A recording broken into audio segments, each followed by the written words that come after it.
말씀으로 은혜 받읍시다. 우리가 무슨 문학 작품을 읽든지 아니면 보양곡을 감상하든지 그 작품들에는 클라이막스, 즉 절정 부분이 있습니다. 마찬가지로 하나님께서 천지를 창조하시는 이 위대한 창조 역사 가운데도 보게 되면 마지막 클라이막스 절정이 있습니다. 그 절정이 어딘가 하면 바로 오늘 본문 말씀입니다. 하나님께서 여섯째 날 마지막에 창조 사역의 꽃이자 절정인 우리 인간을 창조하십니다. 사실 인간 창조 이전의 모든 6일간의 창조 사역이라고 하는 것은 우리 인간 창조를 위하여 준비된 과정이었다. 그렇게 보아도 과언이 아닐 겁니다.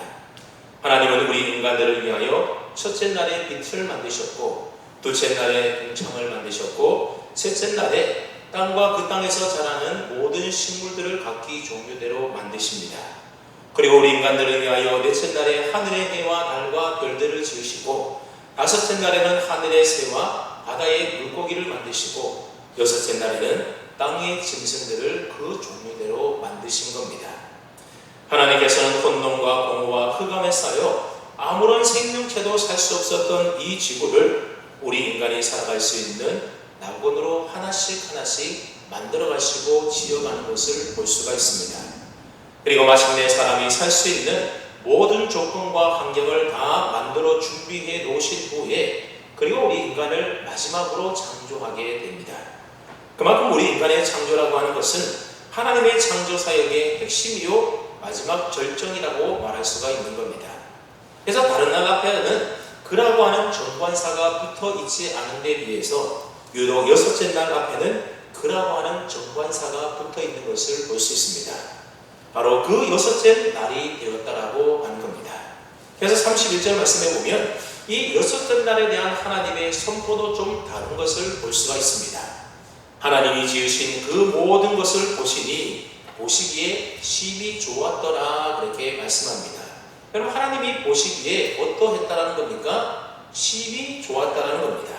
근데 다섯째 날까지의 모든 창조를 마친 후에는 하나님이 보시기에 그냥 좋았더라 그렇게 말씀한 데 반해서 이 여섯째 날 창조 사역을 다 마친 후에는 하나님이 보실 때에 심히 좋았다 그렇게 말씀하고 있습니다. 그냥 좋은 것이 아니라 심히 좋았다, 매우 좋았다 그런 말입니다. 그러니까 이 여섯째 날은 다른 날들과 다른 무언가 특별한 날이라는 것을 우리에게 암시해주고 있습니다. 그렇다면 여러분, 왜 이 여섯째 날이 특별한 날이겠습니까? 바로 이 여섯째 날에 만물의 영장이요 하나님의 형상인 우리 사람이 창조되었기 때문에 그렇습니다.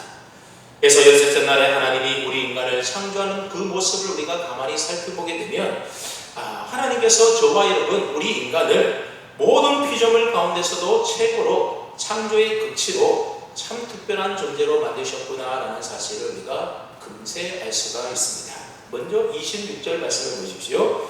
26절입니다. 하나님이 이르시되 우리의 형상을 따라 우리의 모양대로 우리가 사람을 만들고 그들로 바다의 물고기와 하늘의 새와 가축과 온 땅과 땅에 기는 모든 것을 다스리게 하자 하시고 그랬습니다.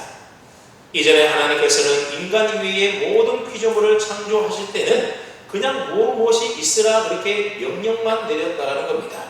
근데 유독 우리 인간들을 만드실 때는 하나님의 형상과 하나님의 모양을 따라 지으셨다라고 말하고 있습니다. 게다가 다른 피조물들과 달리 우리 인간들을 만들기 전에 하나님이 의논하시는 장면이 기록되어 있습니다. 여러분 26절을 한번 다시 보시면 하나님이 이르시되 우리의 형상을 따라 우리의 모양대로 우리가 사람을 만들고 그랬습니다. 여러분 여기 보면 우리라고 하는 1인칭 복수가 계속해서 반복되고 있지 않습니까? 우리 인간을 만드실 때에 하나님이 누군가와 의논하셨다라고 하는 겁니다. 그렇다면 여러분 하나님께서는 누구와 의논하셨겠습니까? 천사와 의논하셨습니까? 만약 천사와 의논해서 사람을 지었다라고 한다면 우리 인간은 천사의 형상대로 창조되었을 겁니다. 그러나 성경 그 어디에도 보면 하나님의 창조에 천사가 개입했다라고 하는 말씀을 우리가 찾아볼 수가 없습니다. 그렇다면 하나님은 누구와 의논하셨던 것이겠습니까? 여기서 우리라고 하는 말은 성부, 성자, 성령, 삼위일체 하나님을 가리키는 겁니다. 하나님께서 천지를 창조하실 때 첫날부터 이미 하나님의 영, 즉 성령은 수면 위에 운행하셨다. 그렇게 성령님이 창조 사역에 관여하고 있음을 알 수가 있습니다. 그럼 요한복음 1장에 보게 되면 태초에 말씀이 계시니라 이 말씀이 하나님과 함께 계셨으니 이 말씀은 곧 하나님이시리라. 만물이 그로 말미암아 지은 바 되었으니 지은 것이 하나도 그가 없이 된 것은 없느니라 그랬습니다. 여러분 여기 나오는 태초에 말씀이 계시고 그 말씀이라는 그분이 누구를 말하는 것이겠습니까? 바로 성자 예수 그리스도를 가리키는 겁니다. 저 성자 예수님은 이미 태초부터 성부 하나님과 함께 창조 사역에 깊이 관여하고 개입하고 계셨음을 알 수가 있습니다. 이처럼 삼위 하나님께서 우리 인간을 창조하기 전에 이미 서로 의논하셨다고 하는 겁니다. 여러분 다른 피조물을 만들 때는 서로 의논할 필요가 없었다는 겁니다. 그냥 있으라 그러면 있었던 겁니다. 근데 우리 인간을 만들 때에는 삼위 하나님께서 함께 의논했다라는 겁니다. 여러분 이것은 바로 우리 인간이 다른 피조물들과는 완전히 다른 하나님과의 아주 특별한 관계를 맺는 존재로 지음받았다는 사실을 우리에게 말해주고 있는 겁니다. 또한 이것은 우리 인간이 삼위 하나님께서 신적 지혜와 능력으로 심사숙고하는 가운데에 우리 인간이 창조되었음을 말해주는 겁니다. 하나님이 우리 인간을 창조하기 전에 삼위 하나님이 함께 의논하실 정도로 우리 인간이라고 하는 존재는 하나님이 아주 귀하고 특별한 존재로 창조하셨다는 겁니다. 그러므로 이 세상에 존재하는 모든 사람들은 우연히 만들어진 사람이 단 하나도 없다라고 하는 겁니다. 삼위 하나님께서 우리를 지으시기 전에 함께 의논하실 정도로 우리 모든 인간들은 참으로 귀하고 존귀한 특별한 존재라는 사실을 우리가 분명히 기억해야 됩니다.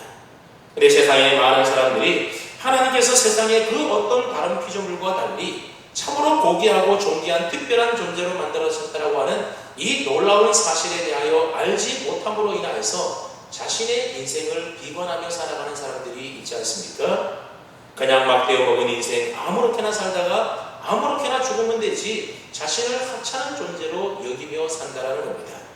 그러나 그런 사람조차도 하나님께서는 신중하게 생각하고 검토하고 의논해서 창조하시고 지으셨다라고 하는 겁니다. 그걸 모르면 세상의 많은 피조물들 가운데에 인간으로 태어났다고 하는 그 사실 하나만으로라도 내가 얼마나 고귀하고 존귀하고 특별한 존재인가 하는 사실을 우리가 깨달아 알므로 인하여서 우리는 늘 하나님께 감사하며 살아야 하는 겁니다. 특별히 하나님께서는 우리 인간을 지으실 때에 다른 피조물처럼 그 종류대로 지은 것이 아니라 하나님의 형상을 따라 우리를 창조하셨다 말씀하고 있습니다. 여러분 27절 말씀을 또 보십시오. 하나님이 자기 형상 곧 하나님의 형상대로 사람을 창조하시되 남자와 여자를 창조하셨다 말씀하고 있습니다. 여러분 하나님께서 우리 사람을 지을 때 누구의 형상대로 창조하셨다는 겁니까? 하나님의 형상대로 창조하셨다는 겁니다. 근데 여러분 하나님의 형상이라는 것이 있습니까? 없습니까? 하나님은 우리 인간들처럼 눈이나 코나 입이나 손과 발과 같은 어떤 형상이나 형체를 가지고 계신 분이 아니십니다. 그래서 하나님은 회전하는 그림자도 없으신 영이신 분이다 말씀하고 계십니다.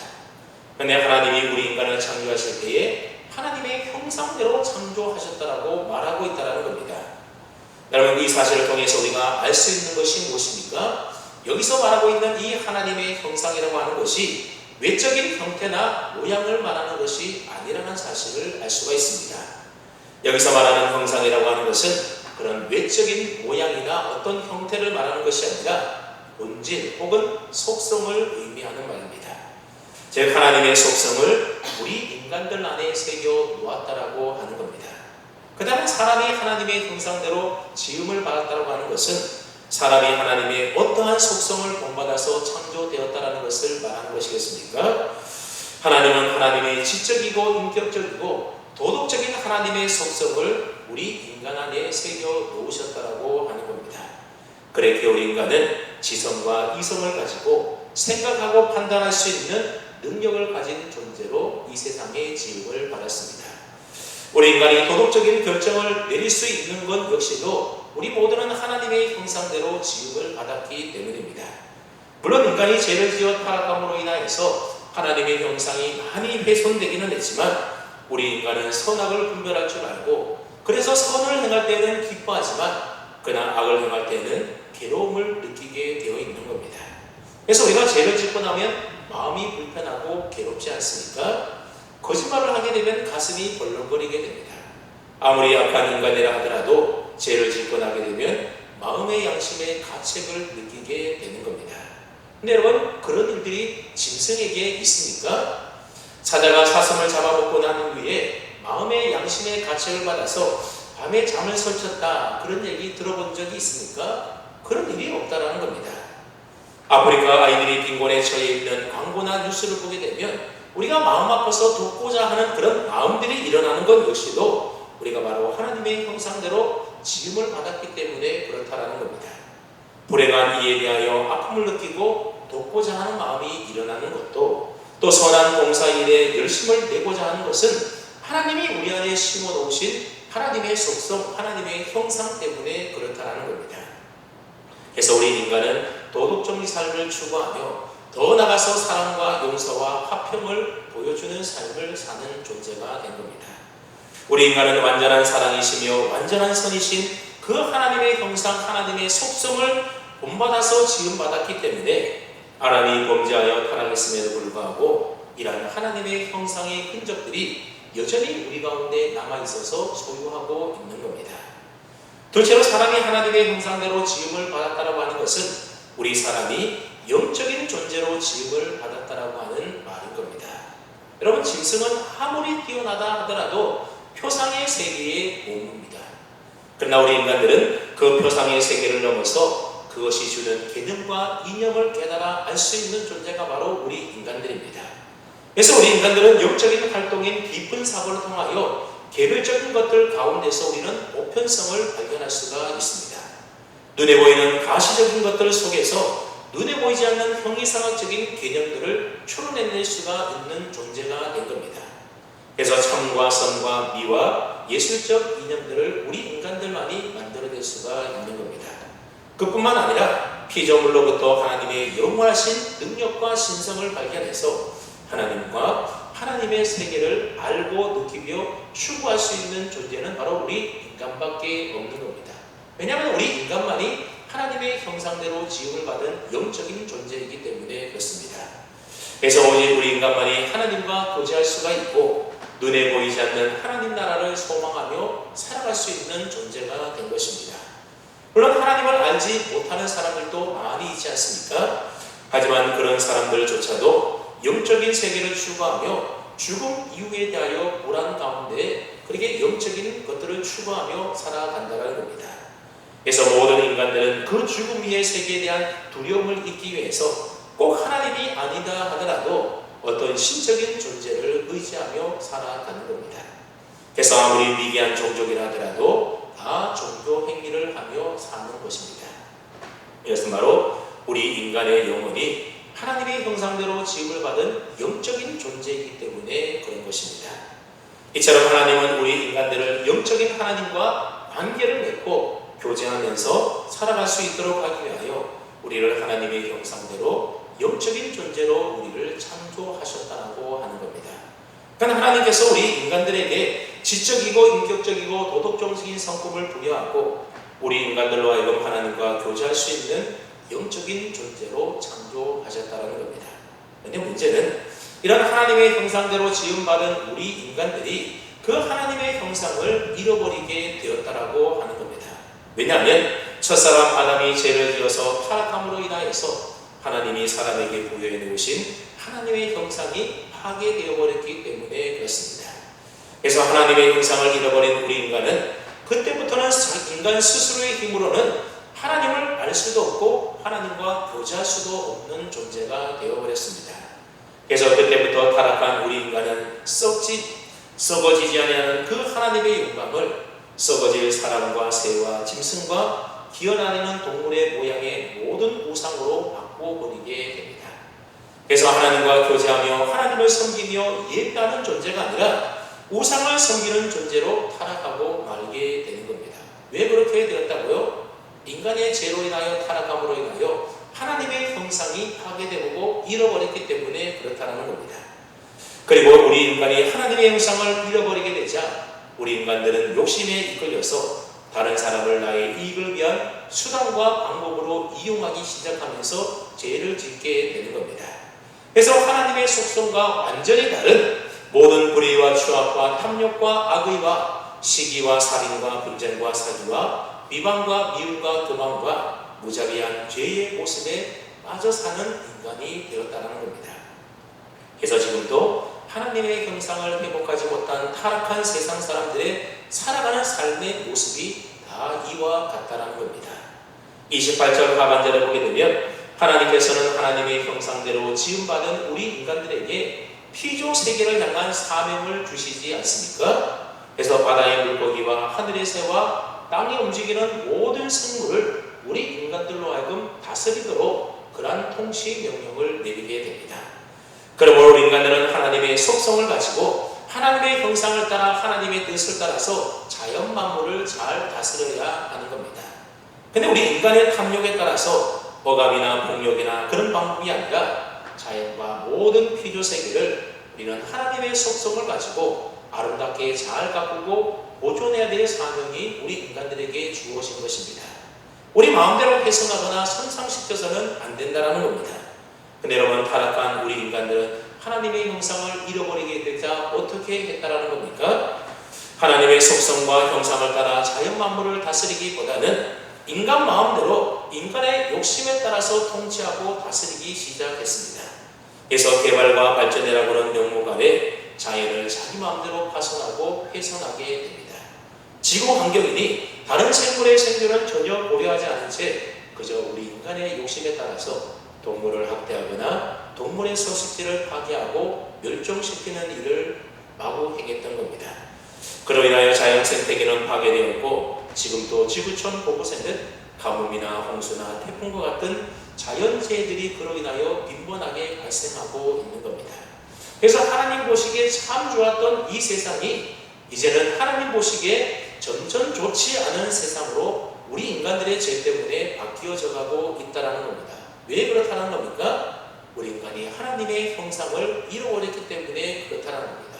무엇 때문에 우리 인간들이 하나님의 형상을 잃어버렸습니까? 죄로 인하여 그렇게 되었다는 겁니다. 그래서 이 모든 것이 다 인간의 죄로 말미암아 하나님의 형상이 파괴되어서 생겨난 일이라고 하는 겁니다. 그러므로 하나님의 형상을 잃어버린 우리 인간에게 있어서 가장 시급한 문제가 뭔가 하면 바로 그 잃어버린 하나님의 형상을 다시 되찾고 회복하는 일이라는 것입니다. 근데 우리 인간의 힘으로는, 우리 인간 스스로의 노력으로는 하나님의 형상을 다시 회복하는 일이 결코 불가능하다는 것입니다. 그 일은 오직 하나님만이 하실 수가 있습니다. 그래서 죄로 인하여 타락한 우리 인간의 잃어버린 하나님의 형상을 다시금 회복하도록 하기 위해서 하나님이 우리에게 보내주신 분이 있는데 그분이 누구라는 겁니까? 그분이 바로 우리 주님 예수 그리스도이십니다. 우리는 예수님을 통하여 눈에 보이지 않는 잃어버린 하나님의 형상이 무엇인지를 배우고 깨달아 알 수 있게 되었습니다. 그래서 골로새서 1장 15절 말씀을 보게 되면 예수님을 가리켜서 뭐라고 표현하고 있는가 하면 그는 보이지 아니하는 하나님의 형상이시요 그랬습니다. 예수님이 뭐라고, 누구라고요? 보이지 않는 하나님의 형상이다. 그래서 성경에 보면 빌립이 예수님에게 하나님을 보여달라 그럴 때에 예수님이 뭐라고 말합니까? 나를 본 자가 곧 하나님을 본 자다 그렇게 말했던 겁니다. 그리고 고린도후서 4장 4절 말씀에도 보게 되면 그리스도는 하나님의 형상이니라 그렇게 또 말씀하고 있습니다. 그리고 히브리서 1장 3절 말씀에도 보면 이는 하나님의 영광의 광채시요 그 본체의 형상이시라 말하고 있습니다. 그러니까 하나님의 아들이신 예수 그리스도는 누구의 형상이라는 겁니까? 하나님의 형상이라는 겁니다. 이 사실을 통하여 우리가 유추해 볼 수 있는 것이 뭔가 하면 애초에 하나님께서 우리 인간을 만드신 창조 목적이 무엇이라는 겁니까? 하나님의 아들이신 예수 그리스도를 닮은 또 다른 아들들을 많이 만들어서 그들을 만물의 왕으로 삼아서 하나님의 피조 세계를 하나님의 뜻 가운데 잘 다스리도록 하는 것이 바로 하나님이 우리 인간을 지으신 창조 목적이었다라고 하는 겁니다. 그리고 그 다스림 속에서 하나님의 영광을 드러내도록 하셨던 겁니다. 근데 첫사람 아담의 그 타락으로 말미암아 인간이 지은 그 목적이 무산되는가 싶었는데 둘째 아담으로 오신 예수 그리스도의 십자가 은혜로 말미암아 그 목적이 이루어질 수 있게 되었습니다. 어떻게 이루어졌습니까? 하나님의 택한 백성들이 예수 그리스도를 믿음으로 말미암아 예수님과 연합된 지체가 되어서 잃어버린 하나님의 형상을 되찾게 된 것입니다. 그래서 새로운 피조물이 되어서 죽었던 영이 살아나서 하나님과 교제하면서 원래 창조 목적으로 다시 돌아갈 수 있게 된 것입니다. 그래서 로마서 8장 29절 말씀에 보면 아주 중요한 말씀이 기록되어 있는데 우리 한번 로마서 8장 29절 말씀을 한번 뜻을 생각하며 함께 읽어봅니다. 시작.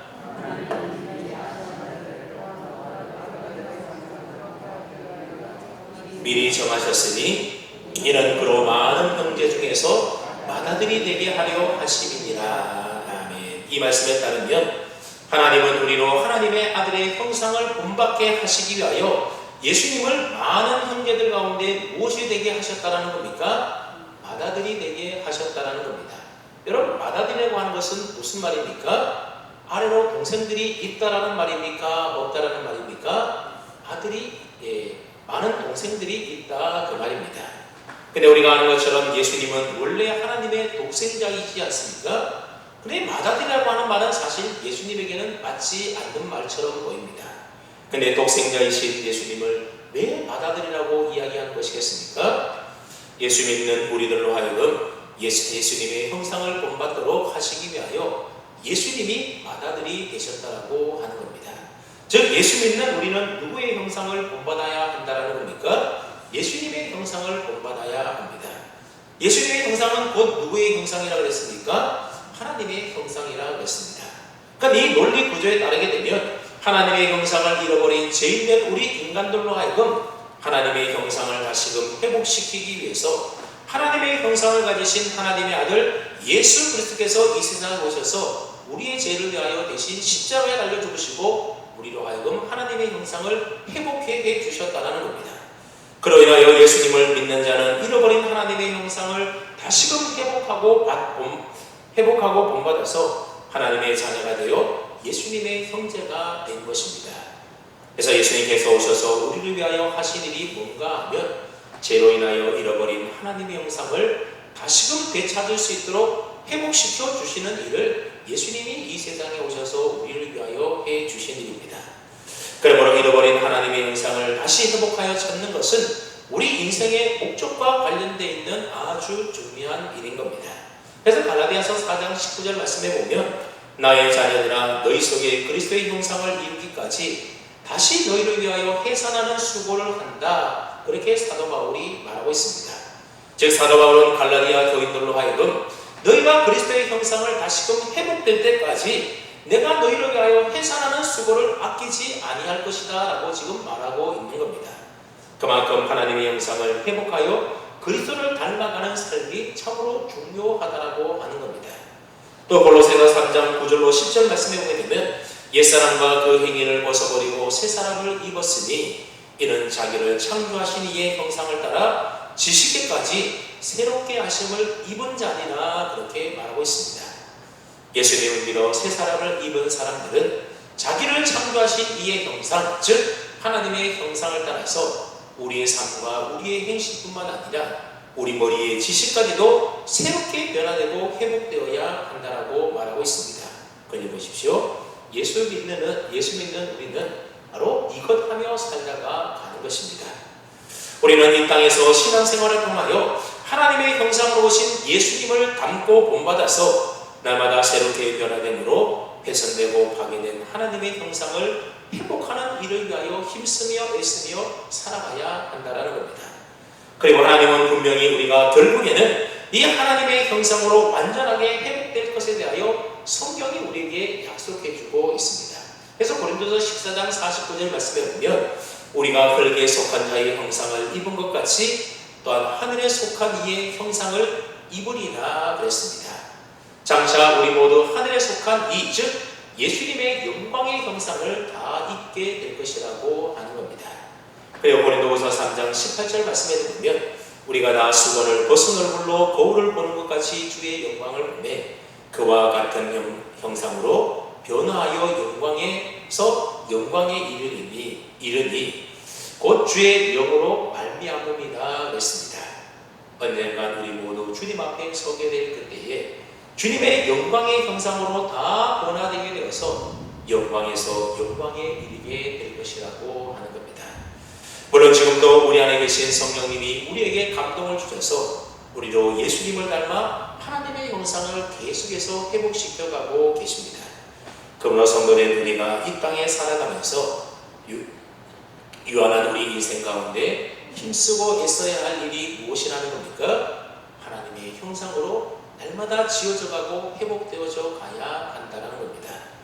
그러기 위해서 처음 우리 인간이 어떤 존재로 지어졌고 그 존재에게 주어진 사명이 무엇인지를 우리는 잘 깨닫고 인식해서 그 존재와 사명에 합당하게 살아가는 것이 참으로 중요합니다. 그에 관한 말씀이 오늘 28절에 나오는데 우리 한번 28절 말씀을 함께 읽어보겠습니다. 28절입니다. 시작.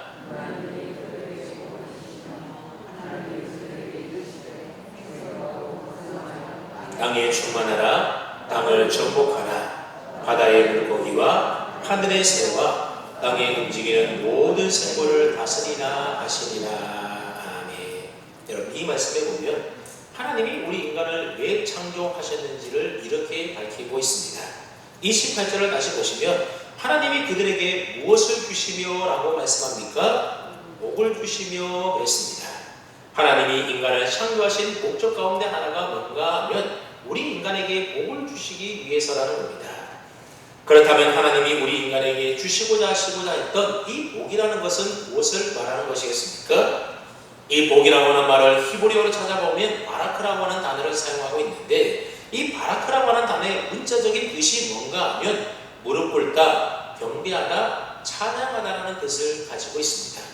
즉 무엇이 복이라는 겁니까? 하나님께 무릎 꿇어 순종할 수 있는 관계로 들어와서 그분을 경배하고 예배하고 찬양하는 것이 바로 하나님이 우리 인간에게 주신 가장 큰 복이라고 하는 겁니다.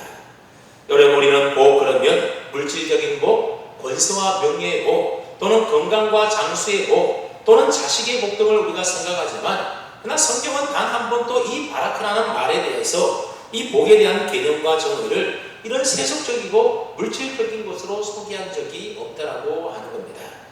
성경은 하나님께 무릎 꿇어 그분께 경배하며 그분과 깊은 교제 속에 거하는 그 삶이 진정 복된 삶이라고 우리에게 가르치고 이야기하고 있는 겁니다. 하나님이 나를 지으시고 만드신 천지의 창조주 하나님으로 믿고 경배하며 예배하며 섬기는 그 삶이야말로 참으로 복된 삶이라고 하는 겁니다. 그렇게 볼 때 오늘 저와 여러분들이야말로 참으로 복된 인생들이지 않습니까? 그러면서 그 복의 구체적인 신뢰를 28절에서 소개하고 있는데 28절 계속되는 말씀에 보게 되면 하나님이 그들에게 복을 주시며 하나님이 그들에게 이르시되 생육하고 번성하여 땅에 충만하라. 땅을 정복하라. 모든 생물을 다스리라 그랬습니다. 그럼 여기 보면 정복하라, 번성하라, 충만하라, 다스리라 그렇게 명령하지 않습니까? 근데 창세기가 쓰여질 당시에 이러한 표현들은 누구에게만 허락된 고난인지 아십니까? 바로 왕들에게만 허락되어진 고난이라고 하는 겁니다. 다시 말하면 하나님은 첫사람 아담을 하나님을 대신하여 통치할 에덴 동산의 왕으로서의 권한과 자격을 그에게 부여해 주었다라고 하는 겁니다. 앞서도 잠깐 얘기했지만 타락한 우리 인간들은 하나님이 주신 이 자격을 잘못 이해하고 잘못 사용해서 억압하고 짓누르고 쟁취하고 빼앗는 정복으로 잘못 적용했었다라고 하는 겁니다. 그로 인하여 모든 자연 생태계의 질서는 무너지게 되었고 인간 사회는 평화가 깨어져서 분쟁과 전쟁의 역사가 지금 이어지고 있는 것입니다. 그러나 에덴 동산의 왕으로 처음 지음을 받았던 우리 인간은 누구의 뜻에 따라서 피조 세계를 통치하도록 위임을 받았다라는 겁니까? 하나님의 뜻을 따라서 하나님의 형상을 지음받은 그 하나님의 속성을 가지고 피조 세계를 통치하도록 위임을 받았다라고 하는 겁니다. 그렇게 통치하고 다스려서 온 피조 세계 속에 하나님의 형상과 모형이 가득 넘치고 가득 차고 넘치도록 하는 사명이 바로 우리 인간에게 주어진 하나님이 우리에게 주신 사명이라고 하는 겁니다. 그렇기 때문에 예수 믿는 기독교 문화가 들어간 곳에는 하나님의 생명의 회복과 생명의 존중이 나타나게끔 되어 있습니다. 그래서 기독교가 들어간 곳에 노예 해방과 같은 일이 일어나는 이유가 바로 이런 것입니다. 기독교 문화가 자리 잡은 곳에 억압과 쟁취와 짓누름이 아니라 사랑과 평화와 섬김과 봉사와 희생을 통하여 사회적 약자가 존중을 받는 생명의 역사가 그래서 일어나게 된다는 겁니다. 그럼 예수님께서도 이 세상에 오신 목적을 어떻게 말씀하셨습니까? 인자가 온 것은 섬김을 받으려 함이 아니라 도리어 섬기려 하고 자기 목숨을 많은 사람에게 내속물로 주기 위해서 예수님이 이 세상에 오셨다라고 밝히고 있습니다. 그리고 볼 때 하나님의 형상대로 지으심을 받은 하나님 나라의 왕권의 특징이 뭔가 하면 그것은 바로 억압하고 짓누르고 쟁취하고 정복하는 것이 아니라 섬기고 봉사하고 자기를 내어주는 희생적인 생명의 복을 의미한다는 겁니다. 그러므로 바라크와 연결된 이 복의 정체 가운데 하나가 뭔가 하면 첫사람 아담의 후손을 통하여 주시는 생명의 복이라고 하는 겁니다. 그것은 결국 예수님을 통하여 주시는 그러한 생명의 복이라는 겁니다. 여러분 창세기 12장 2절 말씀을 보게 되면 하나님께서 아브라함에게 이런 약속을 하지 않습니까? 내가 너로 큰 민족을 이루고 내게 복을 주어 내 이름을 창대하게 하리니 너는 복이 될지라 그렇게 약속하셨습니다. 그럼 여기도 보면 복이라고 하는 단어가 나오는데 하나님께서 아브라함에게 큰 민족을 이루겠다라고 약속하셨습니다. 여러분 큰 민족을 이루려면 어떻게 되겠습니까? 오늘 본문 창세기 명령처럼 그 후손이 번성해야 되는 겁니다. 근데 아브라함은 그때까지 후손이 아직 있지 않았던 겁니다. 자식이 없었습니다. 하지만 하나님은 백세에 낳은 아들인 이삭을 통하여 이 복에 관련된 언약을 이루어가지 않습니까? 그렇게 볼 때 이삭이라고 하는 인물은 하나님이 아브라함에게 복을 주셨다고 하신 약속을 이루기 위한 후손으로서 예수 그리스도를 예표하는 인물이라고 볼 수가 있습니다. 여러분 하나님이 제대로 손보기 전에는 이 땅이 어떤 땅이었다고 말합니까? 2절 말씀에 보게 되면 혼돈과 공허와 흑암으로 가득 찬 땅이었다라고 말하고 있습니다. 그래서 처음 땅에는 생명이 살 수가 없었습니다. 그러나 하나님이 유대간의 그 창조 사역을 통하여 혼돈을 질서로 바꾸지 않습니까? 그리고 공허했던 땅을 하나님의 충만한 생명으로 가득 채워 넣지 않습니까? 그러자 어둠이 다 물러가게 됩니다. 여러분 이것이 바로 하나님의 창조 질서인 겁니다. 그러니까 예수 그리스도의 생명이 들어가게 되면 썩어서 냄새나는 우리의 삶의 현장이 다시 살아나고 회복되게 되는 겁니다. 그래서 어둠이 물러가고 공허가 채워지게 되고 생명의 역사가 풍성하게 일어나게 되는 겁니다. 이것이 바로 하나님이 처음 우리 인간에게 복을 주시며 왕권으로 위임했던 우리 인간에게 주어진 사명이었다라고 하는 겁니다. 그리고 이것이 바로 우리 기독교가 지향하는 복의 본질인 겁니다.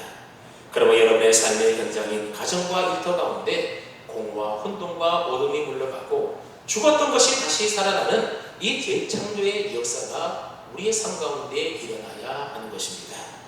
여러분 창세기 3장에 가보게 되면 아담의 범죄로 인하여 결국 인간이 하나님으로부터 부여받았던 이 모든 왕권을 다 상실해 버리지 않습니까? 그래서 그 이후의 모든 성경의 이야기는 뭔가 하면 바로 이 잃어버린 왕권을 다시 회복하는 이야기가 그 나머지 모든 성경의 이야기입니다. 근데 마지막 성경의 마지막 장인 요한계시록 22장 5절 말씀을 보게 되면 이런 말씀이 나옵니다. 다시 밤이 오겠고 등불과 햇볕이 쓸데없으니 이런 주 하나님이 그들에게 빛이시니라. 그들이 세세토록 못하리라고 말씀합니까? 왕노릇하리로다 말하고 있습니다.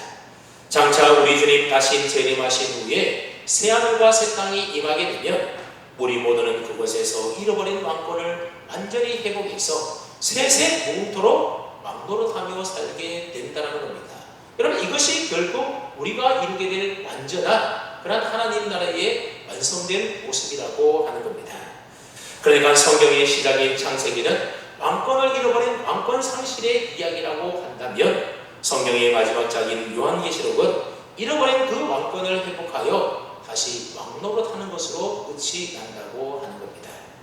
결국 우리 인생은 예수님을 믿음으로 하나님의 형상을 회복하여 잃어버린 그 왕권을 되찾아서 이 땅 가운데 처음 에덴 동산인 하나님의 나라를 세워가는 그 사명을 감당해야 한다는 겁니다. 누구 안에서요? 그리스도 안에 있는 생명 안에서 그 일을 하라고 우리에게 말씀하고 있습니다. 그래서 로마서 5장 17절 말씀해 보게 되면 한 사람의 범죄로 말미암아, 여기서 말하는 한 사람은 누구를 말하는가 하면 바로 첫사람 아담을 말하는 겁니다. 첫사람 아담 한 사람의 범죄로 말미암아 사망이 그 한 사람을 통하여 우리 모든 인간에게 막노릇하게 되었다라는 겁니다. 더욱 은혜와 의의 선물을 넘치게 받은 자들은, 즉 오늘 예수 믿는 우리들은 한 번 예수 그리스도를 통하여 이제는 생명 안에서 왕노릇하게 되었다라고 하는 겁니다. 아담 한 사람의 범죄함으로 인하여 사망이 모든 인류의 왕노릇했었다라고 한다면, 이제는 한 번 예수 그리스도를 통하여 그분이 주시는 생명 안에서 우리는 영원히 세세토록 왕노릇할 수 있게 된 것입니다. 그러니까 하나님은 바로 예수 그리스도 안에 있는 이 영원한 생명을 통하여 우리로 하여금 세세토록 왕노릇하는 복을 주시기 위하여 결국 우리 인간들을 창조하시고 저와 여러분들을 지으시고 택하셨다라고 하는 겁니다. 지금 모세는 430년이라고 하는 긴 세월 동안 하나님을 잃어버리고 하나님의 형상을 잃어버려서 왕노릇이 아니라 종노릇이 몸에 배어있는 이스라엘 민족 공동체를 향해서 이 하나님의 계시의 말씀을 전하고 있는 겁니다. 너희는 결코 이 세상에 우연히 던져져서 태어난 존재가 아니다. 너희는 삼위 하나님께서 의논하여 만드신 하나님의 형상대로 지음을 받은 참으로 고귀하고 존귀한 특별한 존재라는 겁니다. 너희들은 애굽 사람에게 무릎 꿇고 복종하며 그들을 섬기기 위하여 애굽의 종노릇 하는 자로 지음을 받은 자들이 아니라는 겁니다. 너희는 하나님에게 무릎 꿇고 하나님을 경배하며 하나님을 섬기며 찬양하도록 하나님으로부터 복을 받아 왕노릇하며 살도록 지음받은 자라는 것을 이야기하고 있습니다. 그런 너희를 불러서 모든 민족 중에 제사장의 나라로 삼았으니 너희는 모든 민족의 복의 근원이 되라는 겁니다. 그래서 하나님의 형상을 잃어버려서 죄와 탐욕에 이끌려서 혼돈과 공허와 어둠에 휩싸여 썩은 냄새 풍기며 살아가는 이 세상 가운데 그리스도 안에 있는 풍성한 생명을 전하고 베풀고 나눠주는 삶을 살라라고 하는 겁니다. 그래서 모든 인간 사회뿐만 아니라 모든 피조 세계 가운데 하나님의 영광을 드러내고 하나님의 위대하심을 선포하며 살아가는 사명이 주어진 존재라고 하는 겁니다. 그래서 바로 하나님이 그들을 지으시고 그들을 창조하시고 그들을 애굽에서 건져내신 하나님의 뜻이고 하나님의 목적이라고 하는 겁니다. 그것을 지금 모세를 통하여 하나님은 창세기 1장의 말씀을 그들에게 이처럼 가르치고 교훈하고 있는 겁니다. 찬송 여러분, 오늘 저와 여러분들은 잃어버린 하나님의 형상과 잃어버린 왕권을 우리 주 예수 그리스도의 십자가 은혜와 사랑을 통하여 다 되찾고 회복한 자들이지 않습니까? 그러면 어두운 이 세상을 환하게 밝히는 빛으로서 썩어져가는 이 세상을 살리고 회복하는 소금으로서의 역할을 감당하며 살아가야 한다는 겁니다. 그리고 우리의 삶의 모습을 통하여 하나님의 영광이 드러나도록 예수 그리스도의 아름다운 덕을 선전하며 선포하며 살아가야 하는 겁니다. 더불어서 우리의 맏형 되시는 예수 그리스도의 형상을 본받아서 날마다 새롭게 변화되어 나가는 새 창조의 역사가 우리의 심령과 우리의 삶 속에 날마다 이루어져야 하는 겁니다. 그 삶을 우리가 살아가야 한다는 겁니다. 그렇게 함으로 이 땅 가운데 하나님이 원래 처음 창조하셨던 하나님 나라의 그 목적대로 살아가는 그런 저와 여러분 다 될 수 있기를 주님의 이름으로 축원합니다.